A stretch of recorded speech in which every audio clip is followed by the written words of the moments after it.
सलाम नमस्ते दोस्तों, मेरा नाम फरीन अंसारी है और ये खबर आप एमएफ न्यूज पर देख रहे हैं। कल आपने देखा होगा कि देश में कितना बड़ा बवाल हुआ, कितना बड़ा खुलासा नेता प्रतिपक्ष राहुल गांधी ने किया। बाकायदा कई सारी पीपीटीज दिखाई राहुल गांधी ने और किस तरह से देश में वोट चोरी का खेल खेला जा रहा है, इसका खुलासा उन्होंने किया। कल राहुल गांधी ने बताए थे 5 तरीके जिससे वोट चोरी हो रही है और आज राहुल गांधी ने 5 सवाल पूछे हैं इलेक्शन कमीशन से। आखिर कौन से वो 5 तरीके हैं जिससे देश में वोट चोरी हुई है और अब राहुल गांधी क्या 5 सवाल पूछ रहे हैं इलेक्शन कमीशन से, आज की इस वीडियो में हम आपको यही बताने वाले हैं, इसलिए वीडियो को पूरा जरूर देखिएगा। देखिए, सबसे पहले वो 5 तरीके समझिए जो राहुल गांधी ने बताए हैं अपनी पीपीटी के जरिए, डॉक्यूमेंट्स के जरिए, सबूतों के जरिए कि कैसे देश में वोट चोरी हो रही है। नंबर 1 है डुप्लीकेट वोटर्स, यानी कि फेक वोटर्स, अलग अलग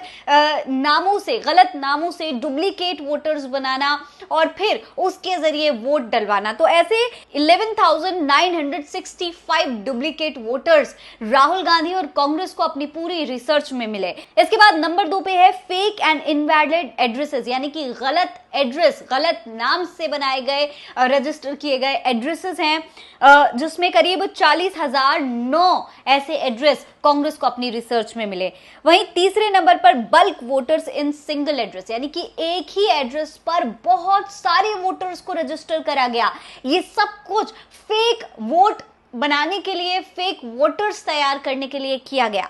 इसके अलावा चौथे नंबर पर आता है इनवैलिड फोटोज और 5वें नंबर पर आता है मिसयूज ऑफ फॉर्म नंबर 6। इसमें 33,692 लोग रजिस्टर किए गए हैं। तो सोच सकते हैं आप किस तरीके से इस पूरे इलेक्शन में तमाम राज्यों के नाम लेकर राहुल गांधी बताया कि किस किस राज्य में इस तरीके से वोट चोरी हुई है। कर्नाटक, हरियाणा, महाराष्ट्र और साथ ही साथ दोस्तों बिहार का चुनाव भी। अब दोस्तों सोचिए कि अगर इस तरीके से राज्यों के चुनाव में गड़बड़ी हुई तो लोकसभा चुनाव में किस तरीके से भारतीय जनता पार्टी को जीत मिली होगी, भारतीय जनता पार्टी की जीत कितनी सही होगी, कितने सच्चे वोट मिले होंगे, कितने झूठे वोट मिले होंगे, ये आप समझ सकते हैं। लेकिन अब राहुल गांधी ने इलेक्शन कमीशन पर यह खुलासा किया, उसके बाद इलेक्शन कमीशन लगातार राहुल गांधी के हर खुलासे को गलत बता रही थी।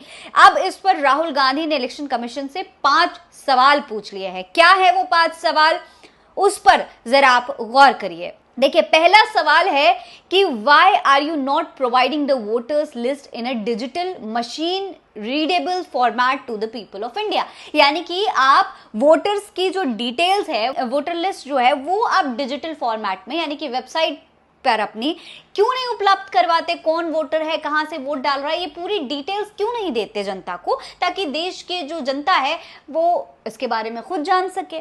इसके अलावा why are you destroying video evidences. अब राहुल गांधी ने आरोप भी लगाया है कि भाई जो इलेक्शन कमीशन है वो वीडियो एविडेंसेस डिस्ट्रॉय कर रहा है। वीडियो एविडेंसेस यानी कि जिस पोलिंग बूथ पर वोट डालने जाते हैं वहां पर सीसीटीवी फुटेजेस लगे होते हैं, कई सारे तरीके के वीडियो एविडेंसेस होते हैं, आखिर वो वीडियो एविडेंसेस डिस्ट्रॉय किए जा रहे हैं। राहुल गांधी ने यह आरोप भी लगाया है। तीसरा जो सवाल राहुल गांधी ने उठाया है वो है कि why is the election commission of India committing massive fraud in the voter list, यानी कि वोटर लिस्ट में इस तरीके से धांधली क्यों कर रहा है इलेक्शन कमीशन, किसके कहने पर कर रहा है, किसके लिए कर रहा है, इसका जवाब भी इलेक्शन कमीशन को देना पड़ेगा। चौथा सवाल है why is election commission threatening the opposition instead of answering our questions, यानी कि इलेक्शन कमीशन विपक्ष को टारगेट क्यों कर रही है, उन पर उनको धमकियां क्यों दे रही है।